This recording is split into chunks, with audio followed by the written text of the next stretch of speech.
पर माफ करिएगा, मैं उस्मान हूँ। माफ करिएगा, मैं देर से आया और प्रोग्राम थोड़ा उल्टा हो गया।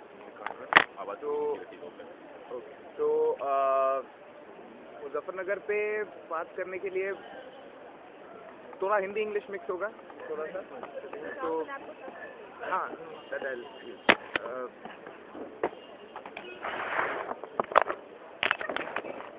तो इससे बेसिकली मैं क्या करूँगा कि जो डोमिनेंट नैरेटिव रहा है मुजफ्फरनगर में क्या हुआ, वहाँ से बात शुरू करते हैं, क्योंकि वो सबको पता भी है और उससे उसके जो गैप्स हैं उससे कुछ चीज़ें जिन पे डाउट क्रिएट हुआ है।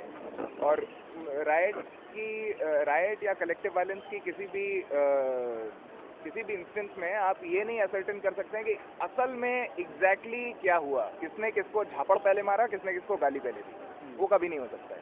क्योंकि और राइट्स में ये ज़रूरी भी नहीं होता है कि आप ये पता कर पाएँ कि पहले किसने किसको मारा, किसने ये किया, क्योंकि अफवाहें और ये सारी चीज़ें जो असल में हुआ उससे ज़्यादा कारगर हो जाती हैं। तो वहाँ से शुरू करते हैं। उसके बाद कुछ 2-3 चीज़ें हैं जो मतलब मैंने सोची हैं और लोगों ने सोची हैं और लोगों से समझी हैं, जो इसको एक्सप्लेन करती हैं और जो शायद ज़रूरी हैं इस मुजफ्फरनगर के हादसे से समझना, क्योंकि मुझे लगता है आगे भी वो दिखेंगी हमें। तो और इसको शुरू करने से पहले मतलब 2-3 बातें कहते हैं। मुजफ्फरनगर में आपको पता है डेमोग्राफिकली करीब 60-40 का आंकड़ा है। 40% मुसलमान हैं, 60% हिंदू हैं। जो अग्रेरियन बेल्ट रही है ज़्यादातर, मतलब बहुत बड़ी होल्डिंग्स नहीं हैं एग्रीकल्चरली, लेकिन जो लैंड होल्डर्स हैं उनके पास मतलब ग्रीन रेवोल्यूशन एरिया है, उतना होल्डिंग रहा है कि वो मार्केट में अपना सरप्लस बेच सकें, अपने आप खा सकें। ये वो ज़्यादातर सोशली अगर आप लैंड होल्डिंग्स को कंपेयर डिसएग्रीगेट करेंगे तो ये निकलेगा कि ज़्यादातर जो हिंदू जाट हैं उनके पास मेजरली मतलब वो सबसे बड़े लैंड होल्डर्स हैं। ज़्यादातर सॉर्ट ऑफ आर्टिसान और मतलब पढ़ाई और जो छोटे काम करते हैं गाँव में इधर उधर, वो और एग्रीकल्चरल लेबरर्स जो हैं वो या तो आपके दलित जातियों से आते हैं या आपके मुसलमान जातियों से आते हैं। मुसलमान में भी लैंड होल्डिंग्स हैं, लेकिन उतने न्यूमेरिकली उतनी ज़्यादा नहीं है। और जो यहाँ पे जो मुसलमान हैं उनका भी एक अलग तरह का, क्योंकि ये बात भी है कि इंडिया में हम लोग जब मुसलमानों की बात करते हैं या शायद और जगह भी करते हैं, इंडिया के बारे में पता है तो ऐसा लगता है कि सब मुसलमान एक थे, जो कि जो बात आपने कही थी कि हिंदू एक नहीं है, मुसलमान भी एक नहीं है। मतलब उस सेंस में किताबी रिलीजन है और ये सब है, उस सेंस में ये होता है कि सब एक हैं, लेकिन इंडिया में अगर आप देखेंगे तो नहीं है। खास करके दो मतलब थोड़ा साइड पॉइंट है, लेकिन 2 क्लियर डिफरेंसेस होते हैं मुसलमानों में भी, जो इसको शिया और सुन्नी तो हैं ही, वो तो सेक्ट हो गए, लेकिन even at the level of hierarchy जो आप कहेंगे कल्चरली सुप्रीम अपने आप को वो मुसलमान मानते हैं बेसिकली, जो थोड़े गोरे होंगे, जो अपनी लीनिएज मिडिल ईस्ट से ट्रेस कर पाएंगे, जो अपने आप को अशराफ बताएंगे, ये सारी चीज़ें। और बहुत सारे ज़्यादातर जो हैं वो ये हैं जो आप कन्वर्ट हुए हैं यहाँ पे। तो शिया और सुन्नी नहीं, शिया और सुन्नी सेक्ट्स हैं, शिया और सुन्नी का अलग कहानी है।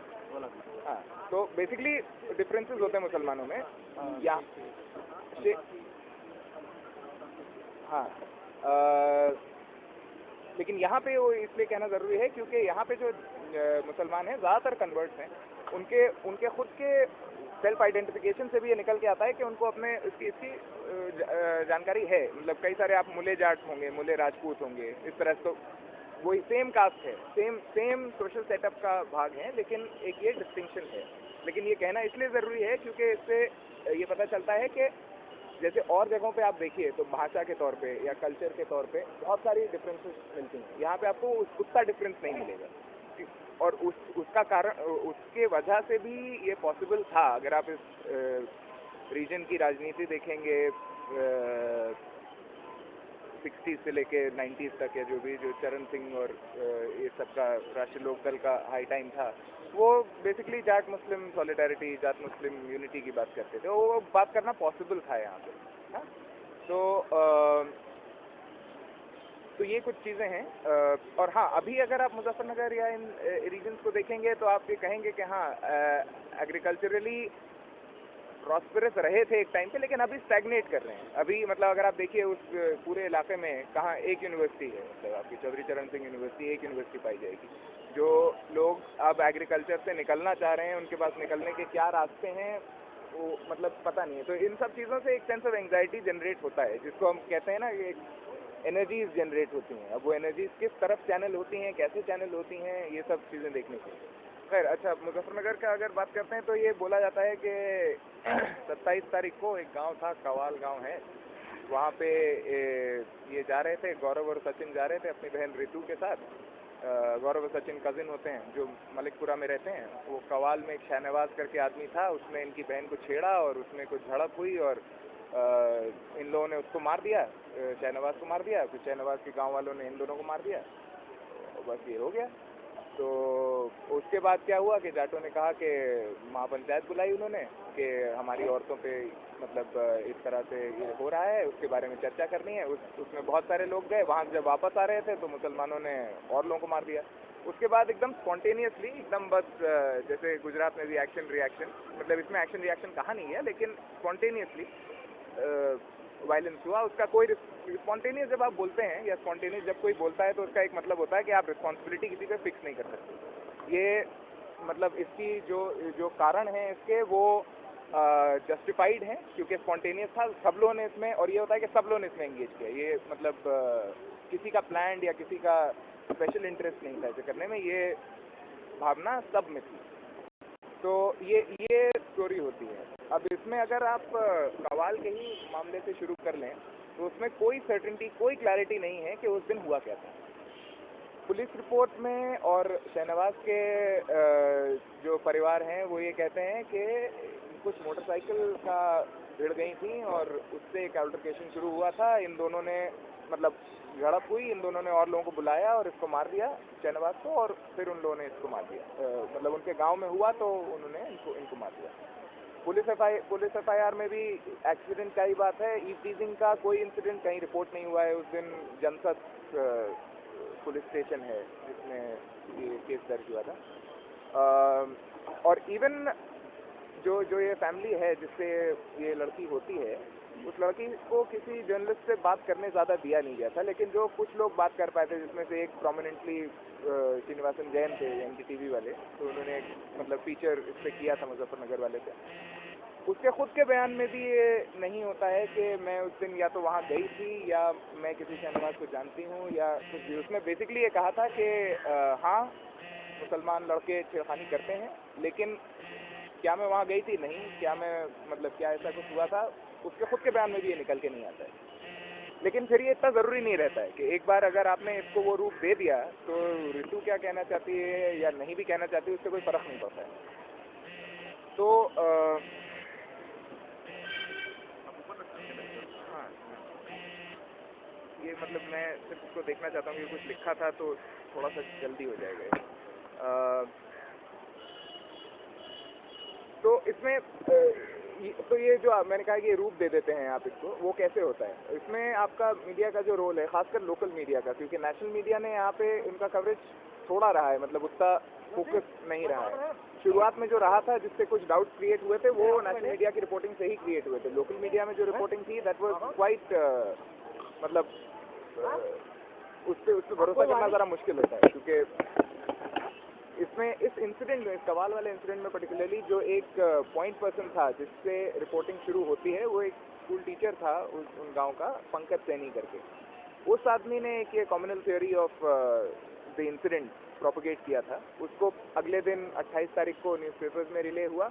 28 तारीख को जो बीजेपी और उनके एफिलिएट्स, और मुझे पता नहीं था लेकिन कुछ रिपोर्ट्स में मैंने पढ़ा कि अब शिवसेना के भी कुछ लोग हैं, मतलब कुछ यूनिट्स हैं जो ऑपरेट करते हैं, तो इन लोगों ने कवाल गांव में आके मतलब नारेबाजी करी, दरवाज़ों पे जाके ठोकना, इंटिमिडेट करना, ये सब वो सब किया। तो इसके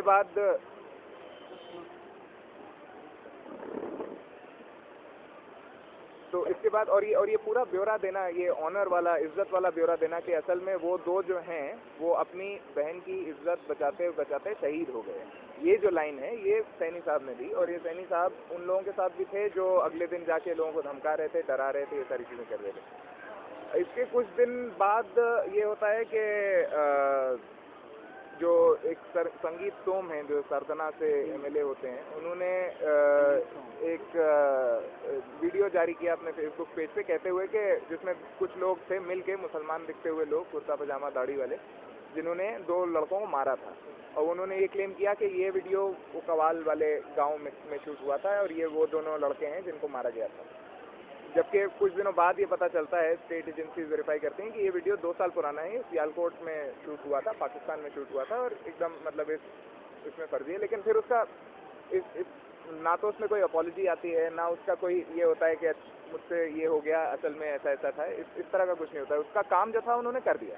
और उसके बाद एक बार, अभी आप डिजिटल एज में रहते हैं, आप एक बार आपने चीज़ फेसबुक पे छोड़ दी, उसके बाद वो मोबाइल फ़ोन पे आपने, फेसबुक ने फिर हटा दिया वेबसाइट से, लेकिन मोबाइल फ़ोन पे जिन पे आ गया था वो सीडीज़ में तब्दील हो गया था, वो डिस्ट्रीब्यूट हो जाते हैं आराम। और कोई भी सस्टेन्ड प्रोसेस स्टेट के थ्रू या किसी भी पार्टी के थ्रू, किसी भी ऑर्गेनाइजेशन के थ्रू के जो ये खुलासे हो रहे हैं कि ये गलत थे साहब, इनको प्रोपोगेट करने का कोई ऐसा सस्टेन्ड प्रोसेस नहीं चल रहा था, ना मीडिया में, ना किसी पॉलिटिकल एजेंसी के थ्रू। तो इसमें मतलब होता अभी तक जो बताया उससे जिस तरह की टेंशन क्रिएट होती हैं, उससे एक चीज़ होती है कि जो ट्रेडिशनल तरीके थे या तो सुलह करवाने के या किसी मामले को सुलझाने के, जिसमें गांव के बड़े बैठ के मिल के बात करते हैं, ये सारी चीज़ें, उनका वो रास्ता एकदम बंद हो जाता है। इसके बाद इस तरह का एस्केलेशन होता है एनिमोसिटीज का बाय नाउ कि वो रास्ता बंद हो जाता है। और ये एक तरह का मतलब फोर शैडोइंग है कि आगे आने वाली चीज़ों के लिए ये ज़रूरी है समझना कि जो एग्जिस्टिंग तरीके थे चीज़ों को सुलझाने के, चीज़ों को समझने के, उनको पहले ख़त्म करो, उसके बाद जो एनर्जीज होंगी उनको एक तरह से चैनलाइज करो। That becomes the kind of way things unfold. तो इसके बाद ये होता है कि सेक्शन 144 लग जाता है मुजफ्फरनगर में और शामली में, इधर साइड में, शामली में नहीं, मुजफ्फरनगर में। तो 30 तारीख को, ये 27 को ये हुआ, 28 को वहाँ पे ये सारी चीज़ें होती हैं। 30 तारीख को एक फ्राइडे होता है, जुमा होता है, तो बड़ी स्ट्रेटेजिक, ये भी स्ट्रेटेजिक है। 30 तारीख को मुजफ्फरनगर के बीच में शहीद चौक पे, मीनाक्षी चौक पे काला पहाड़ करके एक मॉस्क है, वहाँ पे एक मस्जिद है जो सबसे बड़ी मस्जिद मानी जाती है वहाँ पे। उसके पास जुमे के दिन एक मीटिंग करते हैं। कौन लोग करते हैं? आपके बसपा, सपा, कांग्रेस के नेता और कुछ और मुसलमान नेता जो हैं ज़िले के, वो लोग मीटिंग करते हैं और उसमें ये सब बात होती है कि ये गलत है, ये ऐसा है वैसा है। But this meeting is in complete contravention to the application of 144। मतलब ये मीटिंग होनी नहीं चाहिए थी, पहली बार उन्हें दी नहीं जानी चाहिए थी। लेकिन इस मीटिंग को आपके डीएम और आपके एसपी और ये सारे लोग आते हैं और वहाँ पे वो लोग भी बात करते हैं, आपका डेलीगेशन को से मिलते हैं, ये सारी चीज़ें करते हैं। तो एक तरह का ये दे दिया जाता है, लेजिटिमेसी दे दी जाती है उसको। और उस मीटिंग में इस तरह की बातें भी कुछ लोग कहते हैं, जैसे खादिर राना का था कि उन्होंने इस तरह की स्पीच दी थी कि उसको बैन कर दिया गया था, मतलब स्टेट के थ्रू उसका ब्रॉडकास्ट था, वो बैन कर दिया। It was suppose to be inciting this thing. उसके अगले दिन, तुरंत अगले दिन एक महापंचायत बुलाई जाती है, जो पहली महापंचायत है, ये नांगला मंडोर करके एक जगह है, वहाँ बुलाई जाती है। वहाँ पे आपके सारे, ये थोड़ा वहाँ महापंचायतों का कोई कल्चर रहा है क्या? नहीं, महापंचायतों का कल्चर रहा है, लेकिन वो मतलब ये हरियाणा और वेस्टर्न यूपी में पंचायत बुलाना या खाप पंचायत बुलाना, इन सब का कल्चर रहा है। लेकिन वहाँ पे लोग लाठी लेके नहीं जाते हैं, वहाँ पे लोग तलवार लेके नहीं, मतलब लाठी लेके जाते हैं, तलवार लेके नहीं जाते हैं। वहाँ पे हुक्का लेके जाएंगे आप, और ये सब मतलब एक बैठने की जगह होगी। आपके जो भी तरीका है उनका कल्चरली, ट्रेडिशनली, मैं उसके क्रिटिक में नहीं जाऊँगा अभी, लेकिन जो भी तरीका है, एक प्रथा रही है, लेकिन उस प्रथा को किसी और तरह से इस्तेमाल करना, वो नहीं बात। हाँ, जैसे फ्राइडे जुमे की नमाज के बाद कई बार होता है कि अगर कुछ चीज़ें हैं, कोई मतलब किसी की कुछ चीज़ें हैं जो कम्युनिटी में हैं जिन पे काम करना है, तो उस नमाज के बाद बात की जाती है, क्योंकि वहाँ बहुत सारे लोग जमा होते हैं। लेकिन उस नमाज के बाद इन चीज़ों की बात करना, ये एक ट्विस्ट है, ये एक नयापन है। तो उस मीटिंग में जो बुलाई जाती है, जो महापंचायत बुलाई जाती है, इसमें जो आपके हुकुम सिंह से लेके, संगीत सोम से लेके, प्राची साध्वी एक हैं, आरएसएस की प्रवक्ता हैं वहाँ पे, उन और भी काफ़ी सारे लोग इस मसले पे जो कवाल में हुआ उस पर बात करते हैं। ये बताना कि हिंदू समुदाय ख़तरे में है या हमारी औरतें मतलब टारगेट बन रही हैं, इनका इसका क्या किया जाए, ये सारी चीज़ें। तो एक तरह से फिर से वही पैशंस को इंसाइट करना, राइज करवाना, ये सारी चीज़ें। और एक और एम्फेसिस इस पे होता है कि जाट और हिंदू, ये क्योंकि जाट अपने आप को कभी, जाट जो कम्युनिटी है वो कभी अभी तक बीजेपी का समर्थक ऐसे नहीं रहा है, क्योंकि वो डोमिनेंटली अग्रेरियन कम्युनिटी रही है। और बीजेपी की जब सरकार थी भी यूपी में, और क्योंकि यूपी ब्राह्मण बनिया पार्टी मानी जाती है, तो ये लोग एक्चुअली इन लोग के ऑपोजिशन में थे। आज भी आप जाके अगर बात करोगे, लोग राजनाथ सिंह को हमेशा बहुत खराब तरह से याद करते हैं जो मुख्यमंत्री रहे थे। लेकिन ये एक इन्होंने इस इंसिडेंट के थ्रू एक कोशिश ये रही है कि जाट हिंदू जो डिस्टिंक्शन है इसको डिसॉल्व कर दिया जाए। पहले तुम हिंदू हो फिर तुम जाट हो, क्योंकि हमला तुम्हें हिंदू के नाम पे हो रहा है, जाट के नाम पे नहीं हो रहा है। ये बताना, मतलब ये समझाना लोगों को, ये इन मीटिंग्स का काम है। तो इस मीटिंग के बाद जब लोग वापस जा रहे थे तो ये बताया जाता है कि कुछ गाँव में एक पथराव से पहले, नहीं, ये 6 तारीख वाली मीटिंग नहीं है, ये 31 तारीख वाली जो मीटिंग है, इसके बाद ये होता है कि लोग जब वापस जा रहे थे तो ट्रे इंसिडेंट्स में कहीं पे नारेबाजी हो रही है, मतलब जो लोग वापस जा रहे थे वो कर रहे थे।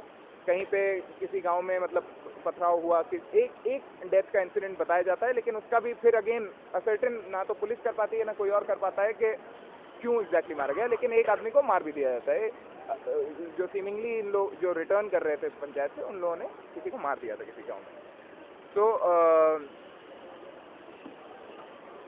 तो यहाँ पे इसके बाद ये होता है कि कुछ जो 5 दिन आपके बनते हैं, 6 तारीख को फिर एक महापंचायत बुलाई जाएगी, लेकिन जो आपके 5 दिन बचते हैं बीच में, उसमें काफ़ी सारे इंसिडेंट्स होते हैं जिसमें अगेन ये जो सेंटिमेंट है ऑफ कम्युनल एंटागोनिज्म वो इंसाइट होता है। जैसे फॉर एग्जांपल शामली में कि जो शामली में एक मस्जिद पे कुछ पथराव होता है और उसको तोड़ने की कोशिश की जाती है, वो तो वहाँ का जो एसएसपी था वो एक इंक्वायरी ऑर्डर करता है, उसमें 3 लोग पकड़ लिए जाते हैं जो बीजेपी से एफिलिएटेड होते हैं।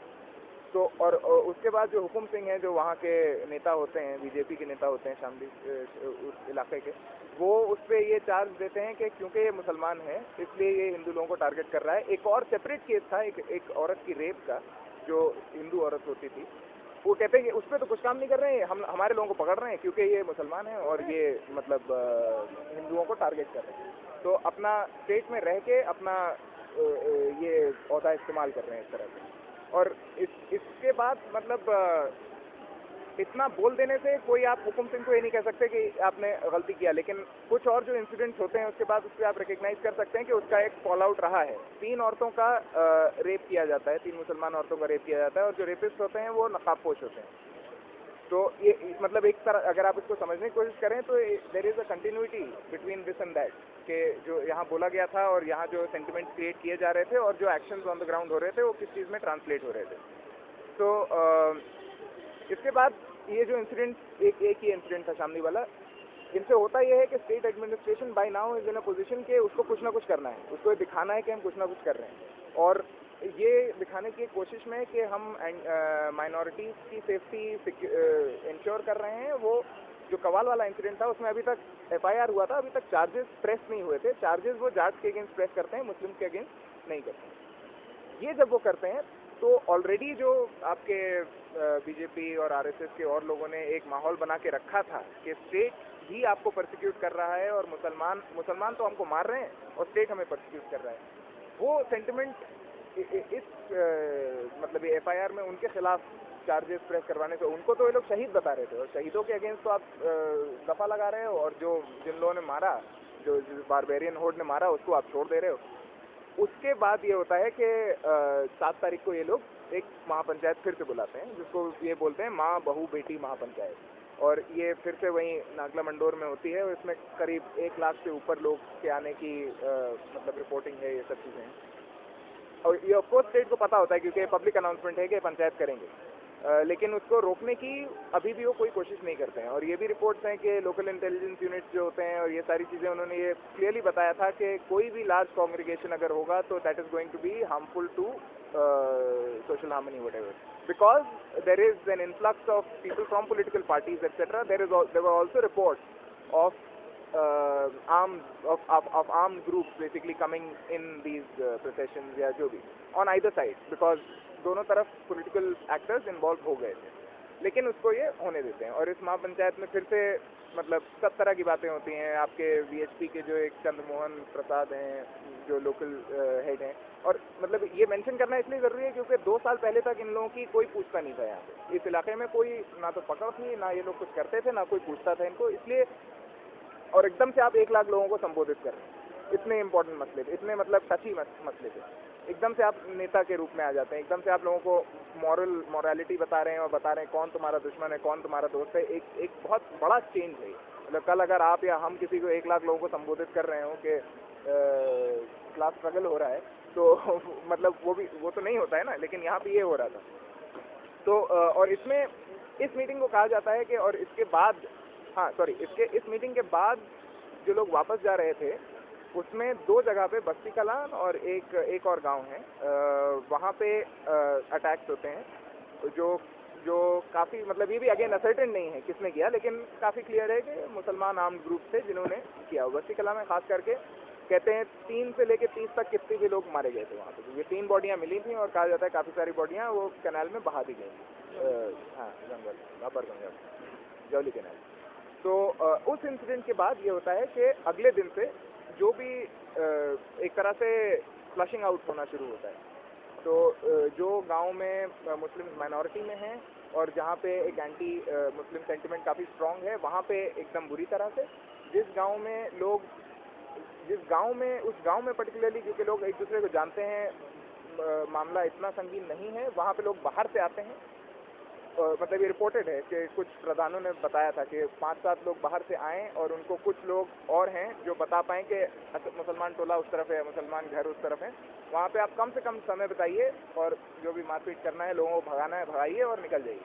इतना समय मत दीजिए कि और जो जाट नेबर हैं उनके, वो अगर आपको देख पाएँ और आपको रोकने के लिए आए तो वो रोक पाएँ। तो कई बार क्योंकि लोग ये कहते हैं, कुछ लोग मतलब यूनिवर्सिटी में कुछ लोग हैं जिनसे बात होती है जो वहाँ से आते हैं, तो वो और सब चीज़ें सुन भी लेंगे, लेकिन ये कहेंगे कि अगर आप ये कह रहे हैं कि प्लान था तो ये प्लान नहीं था, वो हम मानने को तैयार नहीं है। तो लोग प्लानिंग को इस तरह समझते हैं कि शायद किसी ने बैठ के पूरी कहानी लिखी हो। प्लानिंग राइट की आप उस तरह से कर ही नहीं सकते, क्योंकि it is always going to be conjecture, it is always going to be कि यहाँ क्या हो रहा था, उस पर हम क्या कर सकते हैं, टाइप ऑफ थिंग। तो ये इस तरह का मतलब अगर आपके, और ये भी रिपोर्ट थी कि कई कुछ जगहों के प्रधानों ने शरण देने के न्योता दे के बुलाया काफ़ी सारे लोगों को, 40-50 लोगों को अपने घर में, और फिर उनको मरने दिया। मतलब उनको बेसिकली एक जगह पे लाके रख दिया कि आओ मारो इनको, टाइप ऑफ थिंग। वो भी हुआ है। तो मतलब प्लानिंग जब हम बोलते हैं कि प्लान्ड वायलेंस था, तो इसका मतलब ये सब होता है। इसका मतलब ये नहीं होता है किसी ने एक दिन बैठ के लिखा कि तुम 5 वहाँ ब्लूप्रिंट बनाई और एक्शन प्लान बनाया और ये सब। तो हाँ, तो इसके बाद बेसिकली कुछ जिन गाँव में जो इस वायलेंस का भारी प्रकोप था, वहाँ से लोग भाग गए। जिन गाँव में मुस्लिम मेजॉरिटी थी, क्योंकि ऐसे भी गाँव हैं जहाँ मुस्लिम मेजॉरिटी थी, वहाँ पे स्टेट एक्शन भी जो इसके बाद रहा था, जब मिलिट्री कॉल होती है आई थिंक 72 आवर्स के बाद, उसमें ये मिलिट्री को इंस्ट्रक्शंस होता है कि आप जाइए, माइनॉरिटी पॉपुलेशन मुस्लिम की जिस भी गांव में है उनको इवैक्यूएट करिए, उनको हेल्थ सेंटर्स या रिलीफ कैंप्स में लेके आइए, और जहाँ पे मुस्लिम पॉपुलेशन मेजॉरिटी में है वहाँ पर अपनी एक पोस्ट बना दीजिए कि वहाँ पे आपकी प्रेजेंस रहे। अब जिन गाँव से वो नहीं निकले थे उनसे भी उनको निकाल दिया गया। मतलब जिन गाँव में वो रह रहे थे जिसमें भाईचारा अभी भी बरकरार था, वहाँ से भी उनको मतलब मिलिट्री के थ्रू ही निकाल दिया गया। और जिन गाँव में हार्मनी बनी हुई थी, जो मुस्लिम मेजॉरिटी के गांव थे, वहाँ पे आपने एक पोस्ट लगा दी, which gives a sense of insecurity, which gives a sense of कि यहाँ कुछ हो सकता है, जबकि वहाँ अभी तक कुछ नहीं हुआ था।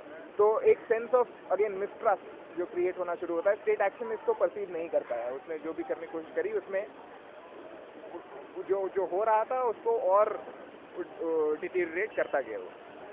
तो इसके बाद मतलब कैंप्स बने हैं और ये सारी चीज़ें हुई हैं, उसके बारे में अभी भी रिपोर्टिंग आ रही है। लेकिन अगर कुछ चीज़ों को समझने की कोशिश करें, इसमें एक सेंट्रल थीम मुजफ्फरनगर वाले मसले में रहती है इज्जत या ऑनर की, कि हुआ क्या था असल में। तो इज्जत पे आँच आई थी, इसलिए शुरू हुआ था। और ये जो kind of conservative patriarchal approach रही है, संघ की रही है बहुत टाइम से, और मतलब आरएसएस की हार्डलाइनर्स आप हमेशा से आप सुनते आए होंगे कि बेसिकली हमारी औरतों के हमारी औरतें हमारी कौम की इज्जत की प्रतीत हैं। हाँ, और उनको जो एनिमी है वो मतलब उनको अटैक करेगा और वो कॉम पे अटैक होगा। ये मतलब फैशिस्ट काइंड ऑफ जिसकी कंजर्वेटिव मूवमेंट की, किसी भी कंजर्वेटिव मूवमेंट की ये एक स्ट्रेटजी होती है, मतलब ये एक अंडरस्टैंडिंग होती है। आरएसएस ने लव जिहाद थ्योरी का इस्तेमाल लव जिहाद जब उसी पे आ रहा हूँ, लेकिन ये कोई एक तरह से कोई नई बात नहीं है, क्योंकि ये मुस्लिम कम्युनिटी को इस तरह से पोर्ट्रे करना कि ये जो लव जिहाद की बात कर रहे हैं वो ये है बेसिकली कि केरला में, यूपी में और कुछ और जगहों पे ये कुछ एक आध साल से ये रहा है सस्टेन्ड प्रोग्राम कि एक लव जिहाद चल रहा है। और लव जिहाद क्या है कि मदरसे में मदरसों में मुस्लिम लड़के जो अच्छे दिखने वाले होते हैं उनको ट्रेनिंग दी जाती है कि कैसे वो हिंदू लड़कियों को पटा पाएं, और उनको फ़ोन दिया जाता है और गाड़ी दी जाती है, जीन्स दी जाती है, ये होता है वो होता है, और फिर उनको पटा लेते हैं और फिर उनको कन्वर्ट कर देते हैं और फिर उनसे बच्चे करवाते हैं और मुस्लिम संख्या बढ़ जाती है और हिंदू संख्या घट जाती है और देखिए हम हार रहे हैं। तो बेसिक मैसेज यही है। लेकिन ये जितना भी ऊट पटांग लगे, मतलब मुझे भी सुन के हंसी भी आती है, गुस्सा भी आता है, लेकिन जितना भी ऊट पटांग लगे, अगर आप इसको मुजफ्फरनगर या इस तरह के कॉन्टेक्स्ट में देखें तो इसका भारी परचेज मिलता है आपको, बिकॉज इस जगह की एक और ये भी जो खासियत रही है जिसको आप ऑनर किलिंग्स के रूप में जानते हैं, जाट कम्युनिटी के लिए, जाट समुदाय के लिए हमें उसकी माँ ज़मीन होती है और उसके बाद इज्जत आती है। तो मतलब इज्जत का मतलब बहुत बहुत ज़्यादा टची मसला है। तो उसमें अगर आप, और that becomes very crucial in trying to, in being able to make the Jat realise that he is Hindu. जो हम पहले बात कर रहे थे, जाट हिंदू को कैसे डिसॉल्व किया जाए, इज्जत वाले मसले के थ्रू डिसॉल्व कर सकते हैं, क्योंकि मुसलमान कर रहे हैं, तो मुसलमान एसेंशियली एंटी हिंदू है। मतलब ये प्रोपेगेंडा है, लेकिन प्रोपेगेंडा ये है। तो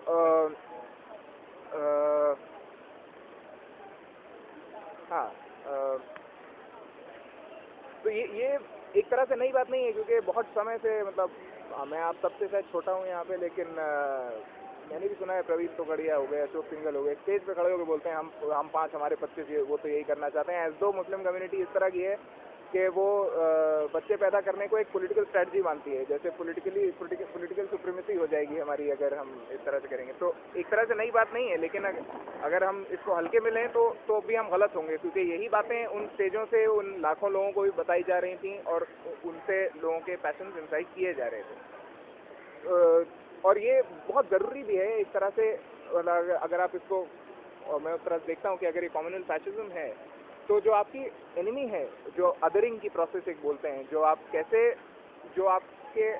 विपरीत खड़ा है, उसको आप डिह्यूमनाइज कर पाओ, क्योंकि उस पर आपको इवेंचुअली फैशिज्म में किसी कम्युनिटी पे, आपने नाज़ी उसमें देखा था कि जूस के ऊपर होता है, जूस को आप किस तरह से ये दिखा पाओ, यहूदियों को किस तरह से दिखा पाओ कि ये असल में तो ये इंसान ही नहीं है, वो इंसान से भी बदतर है, इसलिए इन पे उस तरह से इनको ट्रीट करना पड़ेगा। उसी तरह से मुसलमानों को भी ये इमेजिन करना, लोग जो नेबर थे, लोग जो पड़ोसी थे, उनको ये इमेजिन करवा पाना कि वो तुमसे इतना अलग है और इतना मतलब ख़राब तरह का इंसान है कि उनके लोगों को मारना ज़रूरी है, उनके लोगों को डिसिप्लिन करना ज़रूरी है।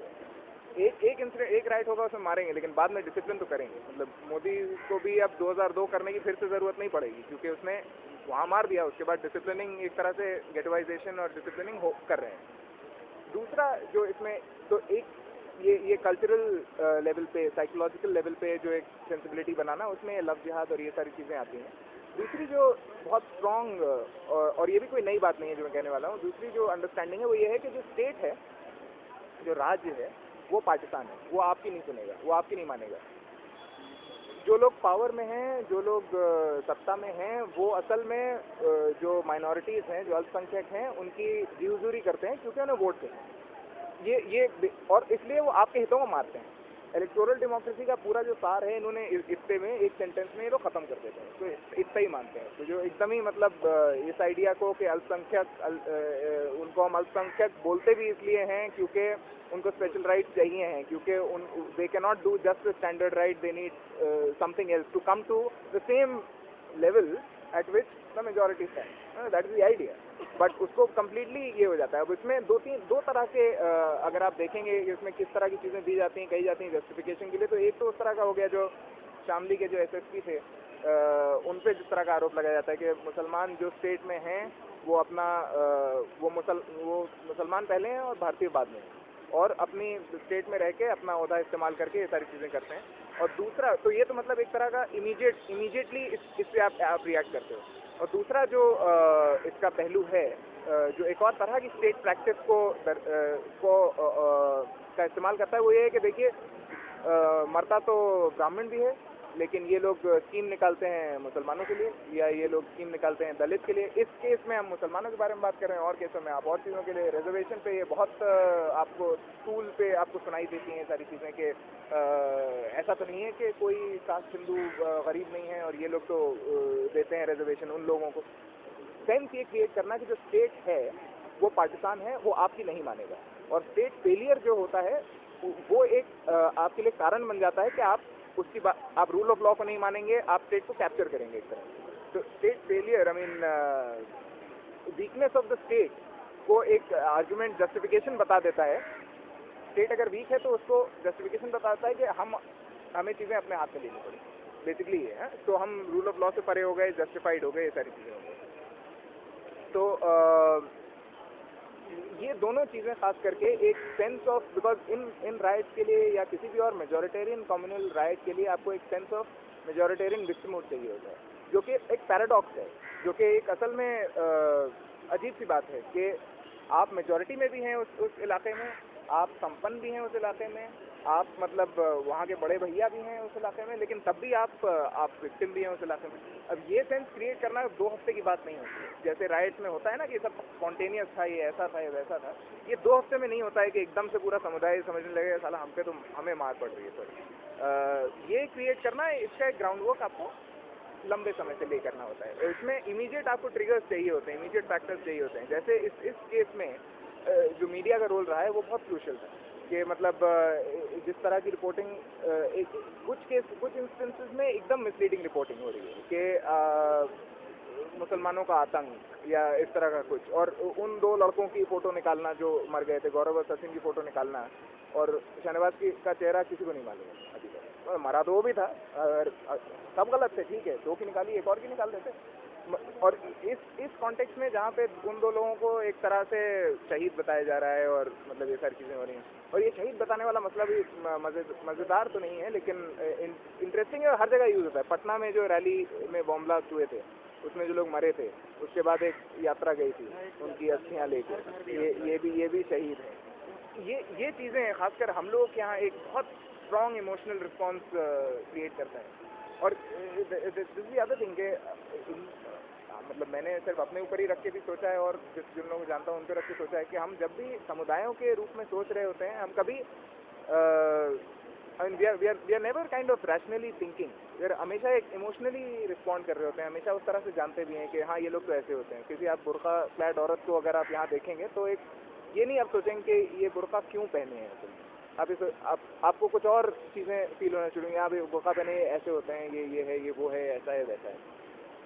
उन सारी उस संदर्भ में ये सारी चीज़ें शहादत की और ये सारी चीज़ें के जो मुल्ला आतंकी हैं और ये है वो है, इनका एक अलग परचेज होता है जिसको ये लोग यूटिलाइज करते हैं। तो लेकिन और ये मीडिया रिपोर्टिंग का बात इंटरेस्टिंग इसलिए भी है क्योंकि आज के समय, खासकर आज के समय जिसमें मतलब हम यहाँ बात कर रहे हैं, लेकिन मुजफ्फरनगर एक तरह का, सिर्फ मुजफ्फरनगर तक सीमित बात नहीं है, देश भर में लोग उसके बारे में बात कर रहे हैं। तो उसमें मीडिया में का क्या रोल रहता है, मीडिया में क्या बातें हो रही हैं, बहुत ज़रूरी है।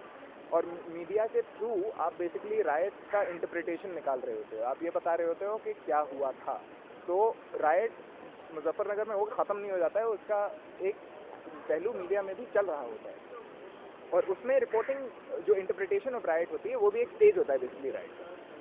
उसमें लोकल लेवल पे एटलीस्ट जो रिपोर्टिंग है वो there are reports, there are cases where sometimes it was कुछ और लोगों ने, मतलब पेपर ने ऐसे नहीं छापा था, लेकिन कुछ और लोगों ने हेडलाइन बदल के पेपर्स पहुंचाए थे गांव-गांव तक, फेसबुक पे फोटोशॉप करके फेसबुक पे, इस तरह से। और उसका भी इसमें जो भी रहा है, स्टेट रिस्पॉन्स जो भी रहा है, वो एकदम नाकारा किस्म का रहा है। वो कुछ उन्होंने ना तो कुछ किया, आज भी कुछ नहीं कर रहे हैं। मतलब जैसे कुछ रिपोर्ट थी इस तरह की दैनिक जागरण में। थे उन्होंने ज़्यादा गड़बड़ी की। हाँ जी, वो है उसमें, ये नहीं, हम ये नहीं कहेंगे सब गड़बड़ थे, लेकिन ज़रूर उसमें एक जो आप जैसे सुभाष जी ने कुछ जो बात कही थी कि आप इस ऑर्गेनाइजेशन को उस तरह समझना कि इसमें बहुत सारे पत्रकार हैं जो आरएसएस के मेंबर नहीं हैं लेकिन आइडियोलॉजिकली सेम फ्लैंक पे हैं। तो आई मीन लेकिन कुछ या रेडियो ब्रॉडकास्ट में हो गए, काफ़ी और चीज़ों में हो गए। तो जैसे कुछ इंस्टेंसेस थे जो गड़बड़ रिपोर्टिंग हुई थी, जैसे दैनिक जागरण में हुआ था 8 सितंबर को, मुजफ्फरनगर में मुसलमानों का आतंक, हिंदुओं में खौफ, जबकि असल में जो स्टोरी थी वो थी कि पंचायत से लौटे 2 लोगों की हत्या। या दैनिक जागरण में फिर से 9 सितंबर को एक निकला था, मुसलमानों द्वारा हिंदुओं का कत्लेआम, जबकि असल जो हेडलाइन थी वो थी दंगाइयों को गोली मारने का आदेश।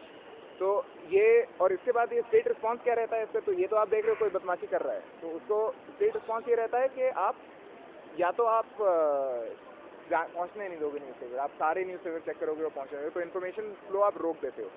ये कोई नहीं करने की कोशिश करता है स्टेट के, I mean the state is in that sense powerful enough to do this कि एक इन्फॉर्मेशन कैंपेन चलाए जो बता पाए कि ये चीज़ें गलत हैं तो लोग अपने आप समझ पाएँ। Rather than stopping information, you put in more information and then let people decide which one is correct.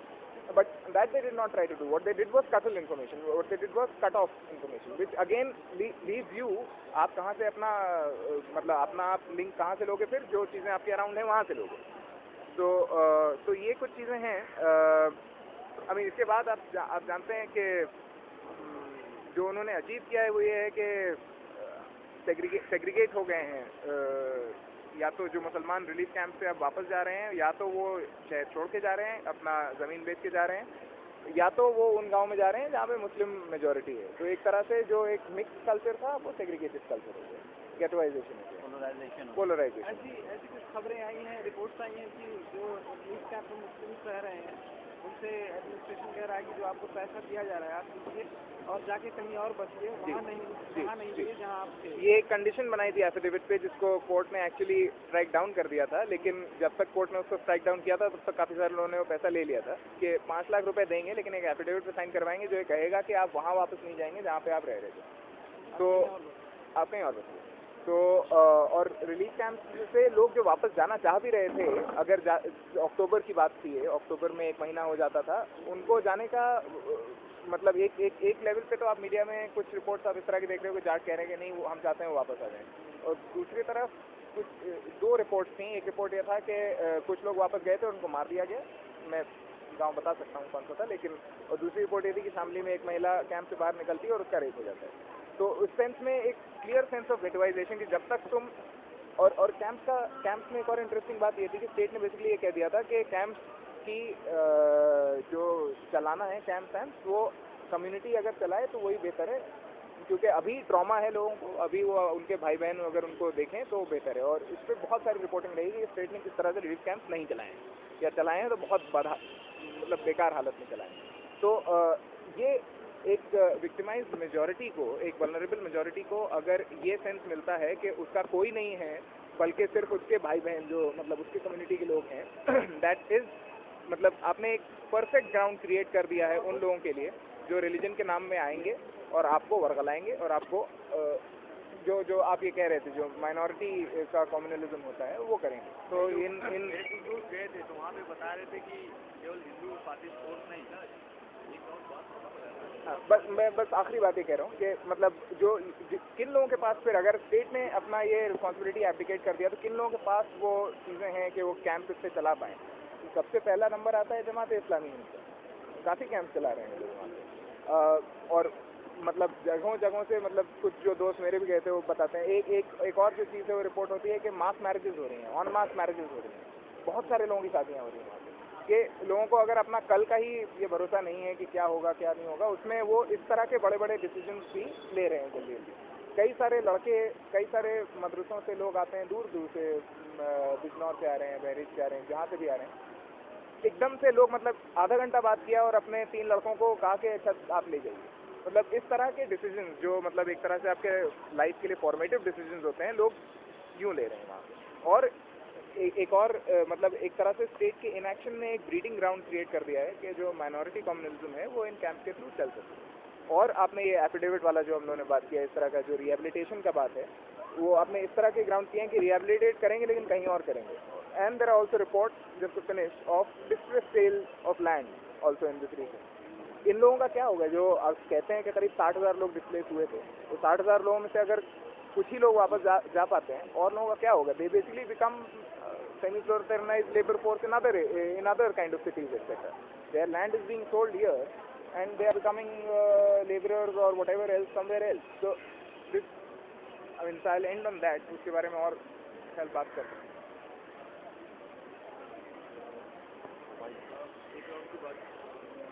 हाँ, अपनी बात रखती है।